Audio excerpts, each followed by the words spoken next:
урматтуу жаш лидерлер, Кыялымдагы Кыргызстан форумунун ардактуу катышуучулары, кымбаттуу достор, бүгүн мен сиздер менен жаштардын улуттук форумунда жүз көрүшүп турганыма абдан кубанычтамын.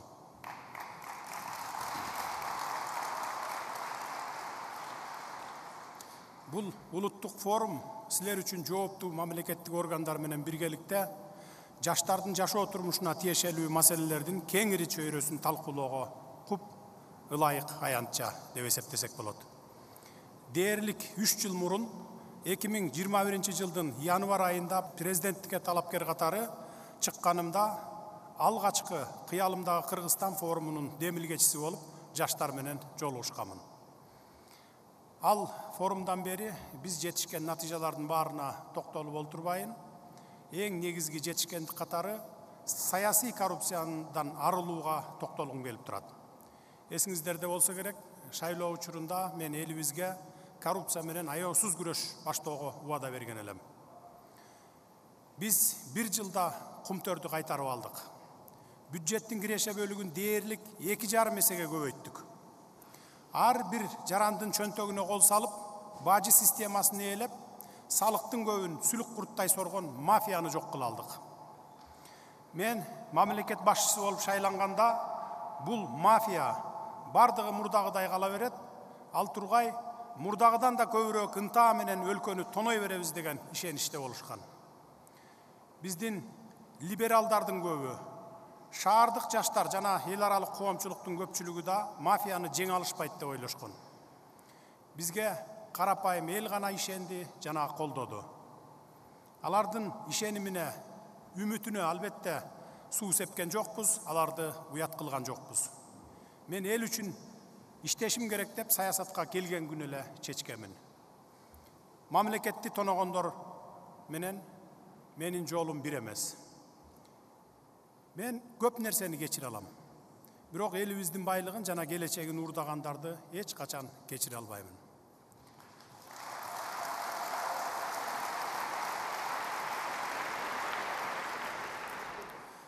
Дээрлик 3 жылда командам менен өлкөбүздү саздан чыгара алдык деп эсептеймин. Ковид пандемиясы, инфляциянын глобалдык өсүшү жана акыркы 80 жылдагы эң ири геосаясий толкундоолор менен коштолгон олуттуу каатчылыктан буйтап чыгып кете алдык. Учурда мамлекеттик карыздын рекордтук көлөмүн ишенимдүү түрдө төлөп жатабыз. Мындан тышкары айлыктарды, пенсияларды, жөлөк пулдарды бир нече эсеге көтөрүүгө жетиштик. Өзүңүздөр билгендей, армиябызды күчтөндүрдүк. Экономиканын дээрлик бардык тармактар үчүн жаңы техникалар сатылып алынды. Өлкөдө эң негизгиси тартипти орноттук. Кымбаттуу достор, ошентип биз өнүгүү жолуна түштүк десек жаңылышпаймын.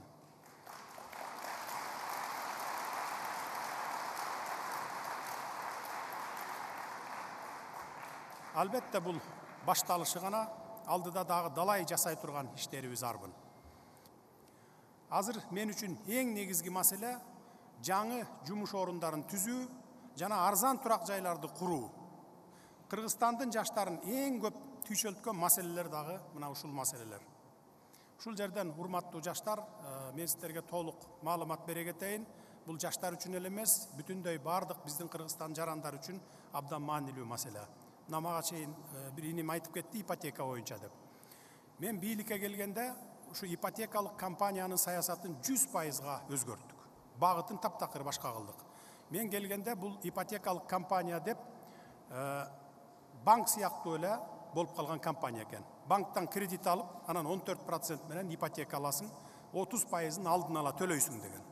Анын баарын жоюп туруп, 4%ке түшүрүп, анан алдын ала эч кандай акча төлөбөй туруп эле 1-айдан баштап 15 жылдан 25 жылга чейин квартираңа жараша, 1 комнат же 3 комнат аласың ошого жараша төлөп кетесиң деп ушундай саясатты жүргүзүп келатабыз. Мен келгенден бери ушу 1,5-2 миңге жакын квартира үй бүлөлөр үйлүү болду, квартиралуу болду. Азыр эми кезекте 13 миң адам турат, үй алабыз деген ушу республика боюнча. Анын басымдуу көпчүлүгү мамлекеттик кызматкерлер, калганы ушул жарандар өзүбүздүн. Кудай буйрса, мына 24-жылы, 25-жылы 2 жылда биз 13 миңди тең толук квартира менен обеспечивать этип бүтөбүз, камсыз кылып. Андан аркы жылдары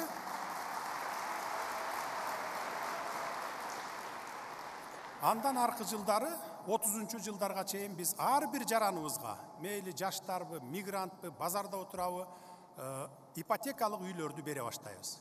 Жаштарыбыздын татыктуу жумушка орношуусуна шарт түзүү бул бүтүндөй элибиздин өнүгүүсүнүн эң ишенимдүү жолу.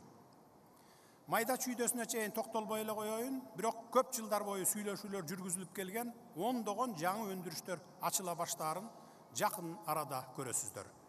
Маселен, Ысык көлдө 1000 мегаваттык күн электр станциясын куруу боюнча келишимге жаңы эле кол коюлду. Бул боюнча дүйнөдөгү эң ири энергетикалык компания болгон Кытайдын China Power компаниясы менен 2,5 жыл мурда сүйлөшүүлөр башталган. Биз бир нече мыйзамдарга түзөтүүлөрдү киргизүү, 10го жакын жаңы өкмөттүк документтерди кабыл алуу менен катар өлкөбүздө саясий кырдаалды турукташтырууга жетишүүбүз керек болчу. Кыргызстанда тартип орнойт, стабилдүүлүк болот деп ишенбегендиктен эч ким бизге инвестиция салууга шашылган жок. Ачыгын айтканда, кышында, жазды, жайында, күздү күтүп, жаңы митингдердин, тополоңдордун мезгилин самагандар болду. Дүйнө жүзү Кыргызстанда тартип орноп, мамлекет чыңдалып калганын көрөрү менен, олуттуу инвесторлордун агымы бир нече эсеге көбөйдү.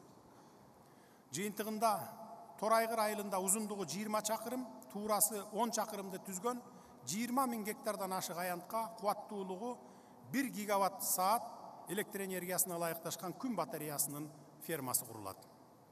Кудай буйрса, бул станция мурдагы Совет өлкөлөрүндө биринчи болуп, дүйнөдөгү эң чоң 10 күн станциясынын катарына кирет. Бул Торайгыр 1000 станциясынын курулушу жана ишке кириши менен жогорку маяналуу 500 жаңы жумуш орундары түзүлөт. Азыр бизде бул сыяктуу ондогон реалдуу долбоорлор бир эле учурда ишке ашырылып жатат. Келерки жылдын аягына чейин дагы бир топ ишканаларды ишке киргизүүгө жетишебиз деп айта алам. Урматтуу ини карындаштар, ардактуу жаштар, менин эң башкы милдетим Кыргызстан элине татыктуу жашоону куруу. Мындай олуттуу милдетти ишке ашырууда, жаркын келечекти камсыз кылууда, улуттук кыялыбызды орундатууда азыркы жаштар жөн гана кол жайып олтурбастан мамлекет менен тыгыз кызматташып, жигердүү иш алып барат деп бекем ишенемин. Ушуга байланыштуу мен президент катары бардык жаштарыбыздын көңүлүн төмөнкү 3 багытка бурууга чакырамын. Биринчиси, жаңыча билимдерди, инновацияларды жана технологияларды ыкчам өздөштүрүү багыты. Биз билим экономикасын курууга умтулушубуз керектигин өткөн жолку жаштар форумунда дагы айткан элем. Азыр да сиздердин өзүңүздөргө, билимиңиздерге инвестиция салууну чакырамын. Бүгүн силердин колуңарда дүйнөнүн бардык булуң бурчунан маалымат алууга, электрондук форматтагы каалаган материалга жана билим алуу жаатында жүздөгөн колдонмолорго кирүүгө мүмкүнчүлүктөрүңөр бар. Болгону алтындан кымбат убактыңарды туура пайдалангыла, туура багытка жумшагыла демекчимин. Жаштыгыңардын бир эле бөлүгүн окууга, билим алууга, өнөр үйрөнүүгө жумшай алсаңар, анын үзүрүн өмүр бою сөзсүз көрөсүңөр. Тилекке каршы көпчүлүк жаштарыбыз убактыларын эч максаты, пайдасы жок, кооз сүрөттөр менен бир күлкүлүү видеолорго жумшап келесиздер. Бул чындык. Күнүмдүк убактысынын жок дегенде 1 саатын чет тилин үйрөнүүгө, кандайдыр бир музыкалык аспапты ойноого, программалоону өздөштүрүүгө, жаңы айыл чарба техникасы болобу, айтор пайдалуу өнөрдү өздөштүрүүгө убакыт бөлгөн жаштардын кандай ийгиликтерге жетишип жаткандарын менден жакшы көрүп турасыздар. Экинчи багыт.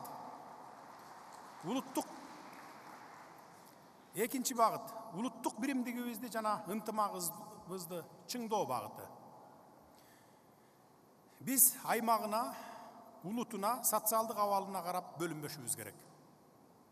Керек болсо айылдык жана шаардык же башка болуп бөлүнбөөгө дагы чакырар элем. Баарыңар bir Кыргызстандын жаштарысыңар. Келгиле ошондуктан кыялыбызда Кыргызстанды куруу үчүн баарыбыз бир бололу.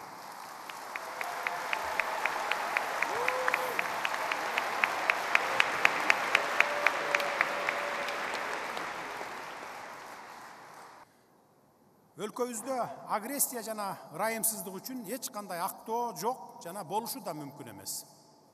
Келгиле бири-бирибизге боорукер, мээримдүү жана сылык мамиле жасайлы. Үчүнчү багыт. Ажайып кооз жаратылышыбызга, табиятыбызга аяр мамиле кылуу милдети турат. Сиздерге, жаштарга, жасалма интеллект киргизилген жана роботтор жайылтылган, тез өзгөрүп жаткан дүйнөдө гана жашоого туура келген жок. Тилекке каршы биз баарыбыз глобалдык климаттын өзгөрүшүнө ыңгайлашуубуз керек. Былтыр эле толуп ташкан дарыялар канчалык соолуп, азайып калганын быйыл жайда көрдүңүздөр. Мунун өзү биз баарыбыз адаттарыбыз менен баалуулуктарыбызга маани берип, кайрадан карап чыгышыбыз керек дегенди билдирет. Тамчылатып сугаруу сыяктуу технологияларды бардык жерде жайылтуу максатка ылайык келет. Сууну, электр энергиясын үнөмдөө, заманбап технологияларга өтүү жана албетте уникалдуу флора жана фаунабызды коргоо жаңы замандын жаштарынын адаттарына айланышы зарыл. Экономиканын жаңы тармактарында жаштарды иш менен камсыз кылууга өзгөчө көңүл бурамын. Мен бүгүн жаш ишкерлерди колдоо боюнча өзүнчө мамлекеттик программа иштеп чыгууну тапшырамын. Биз жаш ишкерлерди каржылык жана насаатчылык программалар камтылган ресурстар жана аянтчалар менен камсыздашыбыз керек. Жаштардын улуттук жана жергиликтүү деңгээлде чечимдерди кабыл алууга жана саясат жүргүзүүгө катышуусу үчүн мүмкүнчүлүктөрдү кеңейтүүгө убада беремин жана жергиликтүү бийликтерге дагы тапшырамын. Урматтуу форумдун катышуучулары, ондогон кылымдарды артка таштаган кыргыз эли даңазалуу тарыхы менен сыймыктанабыз. Ата-бабаларыбыз бир кездерде Борбор Азияны титиреткен дөөлөт курган. Бүгүнкү керемет Кыргызстанды ата салты менен наркын бизге аздектеп мурас кылып калтырган. Эми мындан ары эң башкысы силердин колуңарда. Маданиятта болобу, же экономикада болобу, жаңы кереметтерди жаратуучулар силерсиздер, урматтуу жаштар.